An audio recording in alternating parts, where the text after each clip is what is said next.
Hi everyone, स्वागत करती हूँ आप सभी का 10 डेज इंग्लिश सीरीज में। और कल हमने डिस्कस किया था कंजक्शन। बट जब हमने कंजक्शन डिस्कस किया था तो मैंने कंजक्शन की क्लासेस जो थी आपको डिस्कस नहीं की थी, यानी कि क्लासेस और आप काइंड्स भी कह सकते हैं। फर्स्ट ऑफ ऑल कंजक्शन, जिनको हम लिंकर्स भी बोल सकते हैं, कनेक्टर्स भी बोल सकते हैं, जॉइनिंग वर्ड्स भी बोल सकते हैं। और इसकी 3 क्लासेस मैंने आपको बताई थी, अगर आपको याद होगा तो पहली जो क्लास थी इसकी वो थी कोऑर्डिनेटिंग कंजक्शन। Coordinating conjunction. दूसरी जो क्लास थी अगर मैं उसकी बात करूं, that was subordinating conjunction. And third one was correlative. यही तीनों क्लास थी जो कल मैंने आप लोगों को बताई थी। बट मैंने क्या काम किया कि आप लोगों को ऊपर ऊपर से बता दिया था कंजक्शन के बारे में, बट मैंने इसकी क्लासेस को डिफाइन नहीं किया था। तो आज की क्लास में मैं सबसे पहले इसकी क्लासेस को डिफाइन करूंगी और सबसे पहले मैं शुरू करूंगी कोऑर्डिनेटिंग कंजक्शन के साथ। तो कोऑर्डिनेटिंग कंजक्शन बेसिकली होती क्या है हमारी, वो कंजक्शन जो ज्वाइन करती है स्टेटमेंट्स को, क्लॉज को, बट इक्वल रैंक के। ओके तो ये उन्हीं स्टेटमेंट और उन्हीं क्लॉज को ज्वाइन करती है जिनकी क्या होती है, इक्वल रैंक। अब आप सोच रहे होंगे कि इक्वल रैंक का क्या मतलब है, ये वर्ड, नया वर्ड यहाँ पर आया कहां से। तो आइए इस वर्ड इक्वल रैंक को हम समझते हैं एक एग्जाम्पल के थ्रू। अब मैं यहाँ पर देखिए आपके सामने एक एग्जाम्पल ले रही हूँ जो कि है ही is rich but माइजर। He is rich but माइजर। अब आप यहाँ पर देखेंगे जो बट है वो क्या है, हमारी कोऑर्डिनेटिंग कंजक्शन है। बट यहाँ पर दो ऐसे वर्ड्स हैं जो आपस में क्या है, जिनकी रैंक इक्वल नहीं है। अगर आप रिच को देखेंगे और माइजर को देखेंगे तो इन दोनों की रैंक अलग अलग है। कैसे? जैसे ये है हमारा एडजेक्टिव और ये मेरा क्या है, ये है नाउन। तो कोऑर्डिनेटिंग कंजक्शन काम ही क्या करता है, दो इक्वल रैंक के क्लॉजेस को या स्टेटमेंट्स को ज्वाइन करता है। अब आप यहाँ पे देखेंगे कि इन दोनों की ही जो रैंक क्या है वो अलग है। तो इसका मतलब जो ये स्टेटमेंट है हमारी वो क्या हो जाएगी, इनकरेक्ट हो जाएगी, क्योंकि इस केस में हमारी जो रैंक है एक एडजेक्टिव है और एक है नाउन। तो इसलिए स्टेटमेंट यहाँ पे क्या होती है, इनकरेक्ट होती है। अब यहाँ पे कोऑर्डिनेटिंग कंजक्शन कैसे काम करता है उसको समझने के लिए हमें सबसे पहले समझना पड़ेगा, अगर यहाँ पर एक एडजेक्टिव है तो यहाँ पर भी क्या होना चाहिए, एडजेक्टिव होना चाहिए। तो मैं इस एडजेक्टिव को यहाँ पर अगर मैं लिखूं माइजरली, तो माइजरली सभी को पता है कि हमारा क्या होता है, एडजेक्टिव होता है। और अगर ये स्टेटमेंट ऐसे बनती है ही इज रिच बट माइजरली, तो उस केस में जो हमारी स्टेटमेंट है वो क्या होती है, करेक्ट हो जाती है। क्यों? क्योंकि ये दोनों ही रैंक क्या हो गई, दोनों वर्ड्स की रैंक इक्वल हो गई। ये भी एडजेक्टिव हुआ, ये भी एडजेक्टिव हुआ, बट इस केस में ये एडजेक्टिव था, ये नाउन था, इसीलिए जो ये स्टेटमेंट थी वो इनकरेक्ट थी। और यहाँ पर जो ये स्टेटमेंट है दोनों की रैंक इक्वल होने की वजह से क्या हो गई है, करेक्ट हो गई। तो यही काम करती है हमारी coordinating conjunction, that use to join the statement और the clauses of equal rank. I hope you understand this. Now let's get understand this with another example. Suppose we have he is foolish but coward.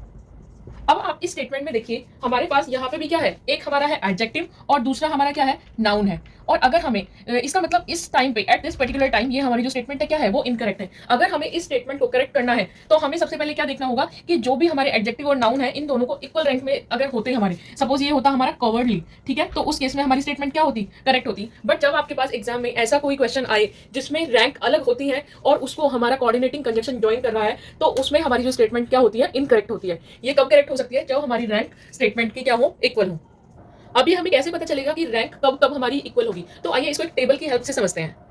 तो आपकी rank देखिए किस किस case में equal होगी और किस किस केस में इक्वल नहीं होगी। जब भी आपको किसी भी स्टेटमेंट में दोनों वर्ब दी हुई है या फिर तीनों वर्ब दी हुई है तो आपकी रैंक क्या होगी, इक्वल, क्योंकि तीनों जो हमने क्लॉज लिए हैं उनकी रैंक क्या है, सेम है। सेम ऐसे ही गेरेंट गेरेंट गेरेंट, तो भी उस केस में क्या हुआ, करेक्ट हुआ। नाउन नाउन नाउन, उस केस में भी क्या हुआ, करेक्ट हुआ। नाउन नाउन वर्ब, जी हाँ, ये भी करेक्ट होता है। एडजेक्टिव एडजेक्टिव एडजेक्टिव, ये भी करेक्ट होता है। और अगर आपको एक एडजेक्टिव दिया है, एक नाउन दिया है, तो वो आपका क्या हो जाएगा, इनकरेक्ट हो जाएगा।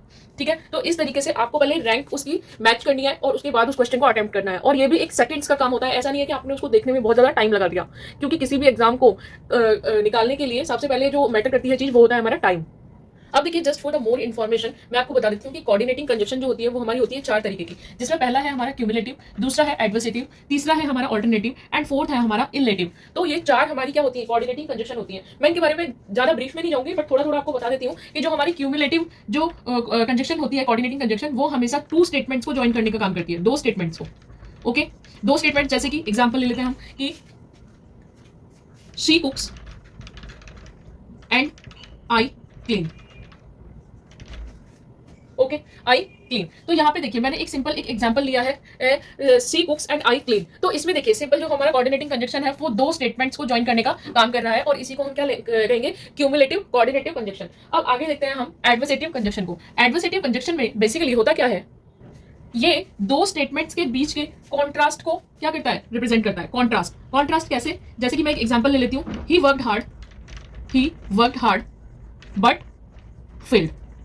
ठीक है, उसने कड़ा परिश्रम किया पर क्या हो गया, फेल हो गया। तो इसमें क्या है, दो स्टेटमेंट्स तो है बट आपस में क्या हो रहा है, उनका कॉन्ट्रडिक्शन हो रहा है। ठीक है, तो इसी तरीके से हम इसको डिफाइन करते हैं, इसको हम कहते हैं एडवर्सेटिव कोऑर्डिनेटिव कंजंक्शन। एडवर्सेटिव मतलब ये एडवर्स कंडीशंस हैं दोनों, जो कि एक दूसरे के क्या करती है, कॉन्ट्रास्ट को दर्शाती है। उसके बाद आता है हमारा ऑल्टरनेटिव। ऑल्टरनेटिव कोऑर्डिनेटिव कंजंक्शन हमारा क्या होता है कि ये एक्सप्रेस करते हैं चॉइस। दो अल्टरनेटिव हमारे पास स्टेटमेंट होती हैं, कोई भी दो ऑल्टरनेटिव स्टेटमेंट होती हैं, और उन ऑल्टरनेटिव स्टेटमेंट्स के बीच में यानी कि इन बिटवीन क्या हमेशा चॉइस को रिप्रेजेंट करता है। कैसे, देखिए इस एग्जाम्पल के थ्रू समझते हैं। For example, she must work hard, she must work hard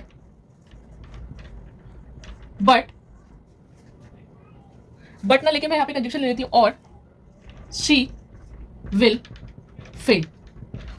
she must work hard और शी विल फेल। तो यहाँ पे देखिए दोनों स्टेटमेंट्स क्या है, अलग अलग है। उसको कड़ा परिश्रम करना चाहिए वरना क्या हो जाएगी, फेल हो जाएगी। तो दोनों क्या है, हमारी ऑल्टरनेट चॉइस है। ठीक है, तो इसी तरह के कंजंक्शन को हम क्या कहेंगे, ऑल्टरनेटिव कोऑर्डिनेटिव कंजंक्शन। उसके बाद आती है हमारी इलेटिव कोऑर्डिनेटिव कंजंक्शन। ठीक है, इलेटिव कोऑर्डिनेटिंग कंजंक्शन में क्या होता है, ये हमेशा एक्सप्रेस करती है एक इन्फ्रेंस को, किसी भी स्टेटमेंट में एक इन्फ्रेंस को एक्सप्रेस करती है हमारी इलेटिव कोऑर्डिनेटिव कंजंक्शन। कैसे, we must have neglected, example ले लेते हैं हम, we must have neglected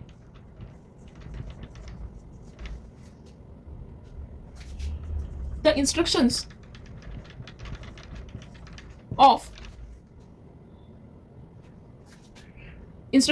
for the pandemic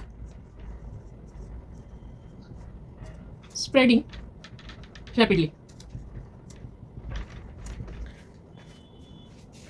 We must have neglected the instructions for the pandemic spreading rapidly. तो इस केस में देखिए जो इन्फ्रेंस है, ठीक है, इन्फ्रेंस किसी भी स्टेटमेंट का, उसको रिप्रेजेंट करती है हमारी क्या, इलेटिव कोऑर्डिनेटिंग कंजंक्शन। और यहाँ पर इन्फ्रेंसिंग वर्ड कौन सा है हमारा, फोर। ओके, तो इस तरह के कंजंक्शंस को हम क्या कहते हैं, इलेटिव कोऑर्डिनेटिंग कंजंक्शन। तो ये तो जस्ट समझने के लिए था कि इसके कितने टाइप्स होते हैं। एक्चुअली हम जो भी पढ़ रहे हैं वो हमें पता तो होना चाहिए ना कि उसमें आगे फर्दर कितने टाइप है कितने नहीं। तो ये जस्ट समझाने के लिए था जो मैंने आपको बताया है। आगे चलिए आगे बढ़ते हैं, नेक्स्ट सबऑर्डिनेटिंग कंजंक्शन। नेक्स्ट है हमारा सबऑर्डिनेटिंग कंजंक्शन। सबऑर्डिनेटिंग कंजंक्शन में जैसा कि नाम से ही पता चल रहा होगा आपको, सबऑर्डिनेट मतलब डिपेंडेंट, कुछ इस तरीके का। ठीक है, तो सबऑर्डिनेटिंग कंजंक्शन बेसिकली होती क्या है हमारी, the conjunction introducing the dependent और द सबऑर्डिनेट क्लॉज। ओके, तो इसी कंजंक्शन को हम क्या कहते हैं, सबऑर्डिनेटिंग कंजंक्शन। और इसमें कौन कौन सी कंजंक्शंस आ सकती हैं, जैसे कि हमारी हो गई आफ्टर, जैसे कि हमारी हो गई बिकॉज, इफ। ओके, और कौन कौन सी कंजंक्शन आ सकती है इसमें, दैट, दो। तो ये सब हमारी क्या है, सबऑर्डिनेटिंग कंजंक्शंस है। मैं इसमें एग्जांपल के थ्रू आपको बताती हूँ सबऑर्डिनेटिंग कंजंक्शन को। जैसे कि हमारे पास एक एग्जांपल है, अब इस एग्जांपल में देखिए कि हमारे पास एक स्टेटमेंट है, if I had seen him I would have greeted him. तो यहाँ पर जैसे आप देखेंगे हमारे पास दो क्लॉज बनते हैं इस स्टेटमेंट में। एक हमारा क्या है, प्रिंसिपल क्लॉज। ठीक है, हमारे यहाँ पे क्या है, ये प्रिंसिपल क्लॉज। ठीक है, और ये हमारा क्या हो गया, सबऑर्डिनेटिंग क्लॉज। सबऑर्डिनेटिंग क्लॉज की पहचान कैसे करेंगे, उसके साथ ही हमारा क्या होगा, सबऑर्डिनेटिंग कंजंक्शन होगा। अब देखिए सबऑर्डिनेटिंग कंजंक्शन में मैंने एक लिया था यहाँ पे इफ, तो आप ये देखकर ही पहचान जाएंगे कि हमारा सबऑर्डिनेटिंग जो क्लॉज है वो कौन सा है। ठीक है, तो सबऑर्डिनेटिंग क्लॉज की पहचान, कई स्टेटमेंट आपको इस तरह भी दी हुई होती है एग्जाम में कि आपको स्टेटमेंट देख के बताना होता है which one is principal and which one is subordinating. So this is how you can differentiate between the principal और the subordinating clause. Okay, let's take another example in the same. Although he worked hard, he failed. अब आप इस question में देखिए, आपको पता लगाना है कि सबऑर्डिनेटिंग क्लॉज यहाँ पे कौन सा है। तो सीधी सी बात है, जिसके साथ हमारी सबऑर्डिनेटिंग कंजंक्शन लगी होगी वही हमारा क्या है, सबऑर्डिनेटिंग क्लॉज है। अब आया आपको समझ में, यहाँ पे देखिए आपको सबऑर्डिनेट कंजंक्शन को समझने के लिए कुछ कैटेगरीज में डिफाइन किया गया है। ठीक है, तो हम जब टाइम के रेफरेंस में बात करते हैं तो हम कौन कौन सी सबऑर्डिनेटिंग कंजंक्शंस को यूज करते हैं। तो इसमें हमारी आ जाती है बिफोर, टिल, सिंस, आफ्टर। ठीक है, तो ये सब हमारी कब यूज होती है, टाइम के रेफरेंस में। इनके मैं एग्जांपल अभी लूंगी। ठीक है, तो आप पहले ये टेबल नोट कर लीजिए। अब देखिए कॉज के केस में ऑब्वियसली कौन कौन सी हो सकती है, बिकॉज, सिंस, जी हाँ ये दोनों में यूज होती है, और एज। ठीक है, ये हमारी किसी भी कॉज के केस में यूज होती है। पर्पस के केस में मैंने आपको बताया था सो दैट, याद आया, लेस्ट नेगेटिव सेंस क्रिएट कर रहा था, तो ये हमारा क्या है, पर्पस को इंडिकेट करता है। उसके बाद आता है हमारा रिजल्ट वाले केस में सो, देयरफॉर। ये हमारी किसके केस में आती है, रिजल्ट के केस में। ऐसे ही इसमें आगे फर्दर कैटेगरीज बनी हुई है, मैं आपको बताती हूँ। एक कैटेगरी जो इसमें और रह गई थी वो थी हमारी कंडीशन। ठीक है, और कंडीशन के केस में जो हम कंजंक्शन, सबऑर्डिनेटिंग कंजंक्शन यूज करते हैं वो था हमारा इफ, अनलेस। ठीक है, ये थे हमारे सबऑर्डिनेटिंग कंजंक्शंस की कैटेगरी। अब आइए इन कैटेगरीज को हम एक एक करके समझते हैं। सबसे पहले टाइम में जो हमने यूज की थी जो वो थी हमारी आफ्टर, टिल, सिंस। तो इन्हीं को लेकर हम एक एग्जाम्पल लेते हैं कि टाइम के रेफरेंस में हमारा कैसे सबऑर्डिनेटिंग कंजक्शन को यूज करते हैं। जैसे कि हम सिंपली बोलते हैं वेट टिल ही रिटर्न्स।